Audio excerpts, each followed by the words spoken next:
அனைவருக்குமே வணக்கம். சற்று முன் கிடைத்திருக்கக்கூடிய ஒரு மிக மிக முக்கியமான செய்தி ஒன்று வெளியாகியுள்ளது.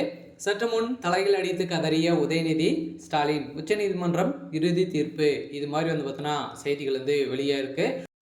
உதயநிதி ஸ்டாலின் அவர்களும் பார்த்தோன்னா ஏற்கனவே ஒரு மிகப்பெரிய பிரச்சனைகள் சிக்கியிருக்காரு, மாட்டியிருக்க நிறைய விஷயங்களும் சிக்கியிருந்த நிலையெல்லாம் பார்த்தோன்னா ஏற்கனவே அண்ணா பல்கலைக்கழகத்தில் பாலியல் தொந்தரவின் அடிப்படையில் குற்றவாளியாக கைது செய்யப்பட்டிருக்கிற ஞானசாகர் அவர்கள் பார்த்தோன்னா உதயநிதியுடைய நண்பர் தான். இவர்கள் இருவருமே இணைந்து தான் அனைத்து வேலைகளையும் செஞ்சுருக்காங்க அப்படின்ற மாதிரி தகுந்த ஆதாரங்கள் சிக்கிய சம்பவத்தின் அடிப்படையில் இப்போ பார்த்தோன்னா உதயநிதி ஸ்டாலின் அவர்கள் புழல் சிறையில் அடைக்கப்பட்ட சம்பவம் தான் பெரும் அதிர்ச்சியை சொல்லிச்சிருக்கு. இந்த வழக்கில் தான் உதயநிதி ஸ்டாலின் அவர்கள் பார்த்தீங்கன்னா குற்றவாளியாக நிரூபணம் ஆகிருக்கக்கூடிய நிலையில் தான் இப்போ உச்சநீதிமன்றம் விசாரணையில் இறுதி தீர்ப்பு வழங்கியிருக்காங்க. உதயநிதி ஸ்டாலின் அவர்கள் சிறையில் அடைக்கப்பட்டதாக ஒரு தகவல் வெளியே இருக்கு. பார்த்தீங்கன்னா அனைவருமே திமுக இருக்கக்கூடிய அனைவருக்குமே பெரும் அதிர்ச்சியை தான் சொல்லிச்சிருக்கு.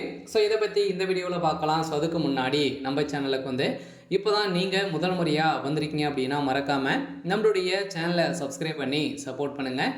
வாங்க வீடியோக்குள்ளே போகலாம்.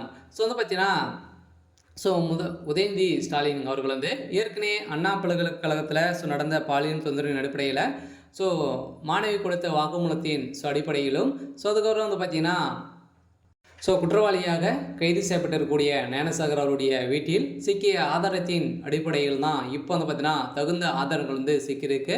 இந்த ஆதாரத்தின் அடிப்படையில் ஆடியோ கால் மூலமாக பேசிய நிலையில் தான் இந்த ஆடியோ கால் பார்த்தீங்கன்னா சிக்கிய சம்பவத்தின் அடிப்படையில் தான் உதயநிதி ஸ்டாலின் அவர்கள் பார்த்தீங்கன்னா இப்போ கைது செய்யப்பட்டிருக்காரு. இப்போ கதறி இந்த சம்பவம் பெரும் பரபரப்பை ஏற்படுத்தியிருந்தாலும் அவர் செய்த தவறுகள் பார்த்தீங்கன்னா அவரை விடாது மீண்டும் அந்த மாணவிகளை தகுந்த ஆதாரங்கள் பார்த்தீங்கன்னா வெளியிட்டிருக்கக்கூடிய சூழ்நிலையில் தான் இப்போ திமுகவுடைய தலைமையகத்துக்கு மீண்டும் நெருக்கடியை கொடுத்து வரும் நிலையில் தான் இப்போ உதயநிதியுடைய தலையில் ஒரு மிகப்பெரிய இடியாக தான் விழுந்திருக்கு.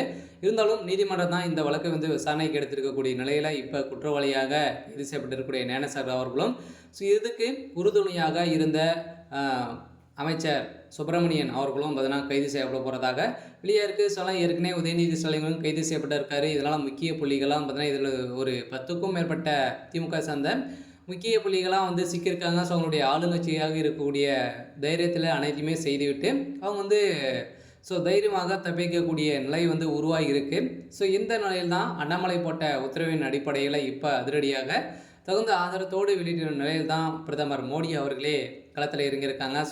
உதயநிதியுடைய கதை ஒட்டுமொத்தமாக முடிய போகுது. அவருடைய வாய்க்குழப்பாலே அவருடைய கதை முடிந்திருக்கு. சரி, ஓகே. இன்றைக்கான அப்டேட் பார்த்தீங்கன்னா இதுதான். மறக்காமல் நம்மளுடைய சேனலை சப்ஸ்கிரைப் பண்ணி சப்போர்ட் பண்ணுங்கள். தேங்க்யூ.